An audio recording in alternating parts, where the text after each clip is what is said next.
both of them about situations.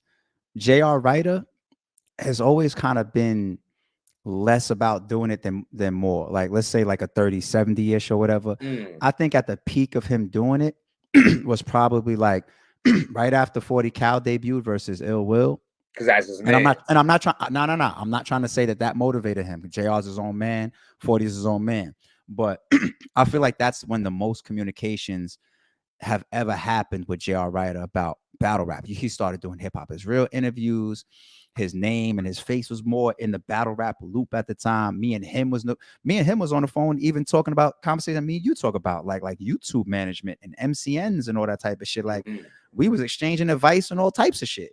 You know what Right. I'm saying? So we was heavily bringing him into that loop to the point where he even got the other call. And everybody Yeah. knows that always happens. Yo, like Yeah. he even called me and told me, like, yo, like, Yeah. Yeah. That's like it's so. crazy. It's Yeah, crazy. it's like the reputation of RBE is hilarious. It's like you Nah, I could talk say, about it all the time. You're getting more. I mean, we could. I want you to finish your thought, but just yeah, to remind myself, when we get into the Cassidy freeway from the outside looking in, I broke that down my damn self without you saying a word to me.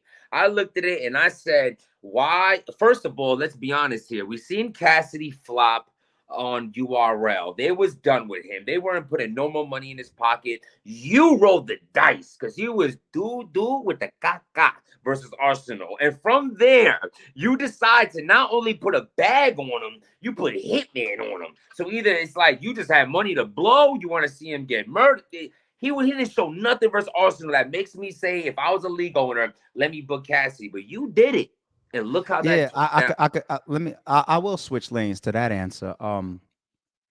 As much as we do pay attention to the market and our surroundings as smart matchmakers, like if I see XYZ and I really, really believe is on some horrible downslide or whatever, then why waste my money? Like, yeah, we're not stupid. But at the same time, we do have our times where we're confident in our own ideas. We're confident with the conversations and the way that we approach certain shit. We're confident in the situations that we put people in that could be Right. different than what they're coming out of. That just happened with QB. Everybody said QB was the worst performance or dragging of her life versus 40 bars. We brought her back versus A Ward. Yeah, he And it's did. like poof. You know what I'm I saying? was Everybody there. said Yep. 40 She was was just still down. hurt. We threw her in there with somebody that you could argue as the best battle rapper in the world just now. Mm. And we get You the can I told you debate so that for moment. sure. Yeah, and we get the I told you so moment. That has happened a million times over RBE's timeline. And Cassidy is that for multiple reasons. Not just because we said, oh, I seen him versus Diz or him versus Goods or him versus Arsenal. And now I have my own way that I'm gonna roll the dice. Me and Cassidy was in talks almost all of those years, all of that time. It just never lined up. You know what I'm Okay. saying? It lined up more like there was a battle that we did in a music room. I think it's Oops versus Emerson Kennedy. And you see Cass walk up on the stage, like, yo, AR salute, I'm in the building. Like he's in the footage, he's in the building for a reason. Why? Because we're associating, we're networking, we staying in touch. There was nothing Right. booked then. You know what I'm Right. saying? Cassidy don't really be going to events, but he knows that I've been talking to ARP. Let me go pull up on him. You know what I'm Yeah. saying? Let me not just support them, but also we keeping that rapport building because we talking about possibly doing something one day. That energy kept moving, kept transferring forward and forward until something happens. I got battles that's coming up that I literally sat on since social distance. You know what I'm saying? It Yeah. happens like that Yeah. sometimes. Like I might be interested one day in still doubling back and doing Hollow versus Mook, which is something that should have happened on RBE a long time ago. You know what I'm Absolutely. saying? So that just worked out for us staying confident in the energy that and the rapport that we was building between RBE and Cass saying we was gonna make something happen. And when it happened, we ended up with the best and the biggest face off ever. We ended up with literally no debating facts. One of the biggest battle rap main events in battle rap history Yes. and our highest viewed battle ever. And something that was a shot heard around the world when it comes to that battle. Got Nick Right. Cannon coming out on stage. You got controversy. Niggas almost turning up and getting into shit. You got fights during the battle, That fights after the battle's battle, all that types of battle's so wild shit. good. That It's battle is like so that. monumental. I Yeah. forgot Nick Cannon was even there. And this Nick Cannon. Nick Brrr. Cannon. I know. Nick You know what Cannon's I a mean? whole mogul, I'm man. 30 something now, so I'm from the drumline era. Like I'm not the Wild and Out era. I'm the drumline Nick Cannon era, like that one, like smashing Kardashian and all that. Like I'm from, like I mean, like Nick Cannon was there. He was absolutely Yeah, there, and I yeah. must Shout say, out to Nick, man. Shout out to Nick. He pulled up. Dope money, dope battle. yeah. Um, I said money. I meant to say moment when we was talking about Nick Cannon. Dope moment, dope I said battle, yeah because the motherfucker's everything. paid, but it made sense either way. So you good. You But now we mentioned we flattened the game for a moment, so nah, dope. you mentioned A Ward, and it makes me want to say, do you think that does does RBE come into a play in A Ward's thought process when he doesn't sign these contracts? I mean, let's not act like you didn't help catapult. A Ward is amazing. He's been putting in his work. That's my guy. We were booked together across the world. I mean, that's my dude. We had a huge like mini mansion Airbnb, and it was a great time. Like, you know what I mean? I'm talking to two girls on the FaceTime. He's reading his Bible. We had a great time. But the point is this: do you think that he is does he stay loyal to RBE not wanting to sign that, or do you think he just I would. do you play a part in that? A part, I'll say this. I have seen or heard about instances where A Wood has said honorable stuff like, "Why would I do XYZ to XYZ people that help me?" Or I have heard him say stuff like that, and that's honor. But I'm honest, real, and fair enough to say, you know, you don't necessarily have to owe leagues that type of energy, um, unless you really, really are going to tie in like that. And we welcome that with everybody that moves the right way, has certain type of personalities, keep it 1,000 with us, and are talented. You know what I'm saying? But I don't know if that's fully the case with A Ward because A Ward has obviously entertained getting to, like, let's say URL for multiple years. You know, those conversations happen, those interviews continue to happen. He speaks about them.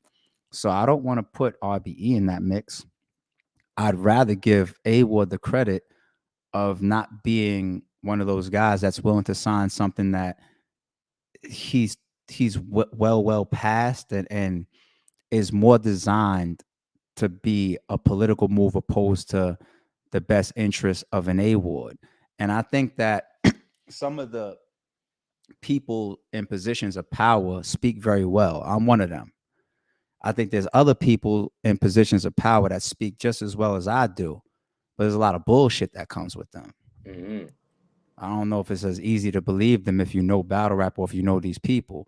Those phone calls sound real, real good. And people deliver their messages and their negotiations very, very well. Right, And then on top of that, a lot of these people, their first time ever doing business or signing contracts is within battle rap. So you gotta be around long, like, and you don't even just gotta blame battle rap. Like the locks gotta go through the Diddy shit to realize, like, okay, our next deal won't be like this. right, You know what I'm saying? right, So it happens to everybody. It's just being uneducated. And right, I've even put blogs out there like that. Like, say, like, people, do you realize that some of these contracts don't guarantee you certain matchups or certain people or certain nope. calibers or opponents or Certain money, certain cards or certain certain money. money, Yes, or they have loopholes. They're one sided. They don't have obligations in your direction, only obligations in their direction. Like, it's, I mean, like, it's just so much that constitutes a bad contract. And I feel like any league that approaches A Ward and many other battlers with a great contract, it will be entertained the right way. But I think some of these contracts that certain people question if they're solid, strong, and smart enough, they realize, like, it's not really in my best interest. But eventually you see a lot of people still go that direction because persistence and time tells all. yeah, You know what I'm saying? So, and that's why I don't want to be a guy to turn around and put that type of pressure on A Ward. Like, "Yo, you owe these people, you owe me, or you owe that person." A Ward is put on for RBE the same way that we've backed him. So I don't want to put that type of pressure out there. I fuck with A Ward. I want to see him do the best for himself. You know what I'm saying? Period. But I think that he's shown some rare ways. I think we've seen a Jonah do that before. We've seen an A Ward do that before. We've seen a Big K do that before. We've seen an Ill Will do that before.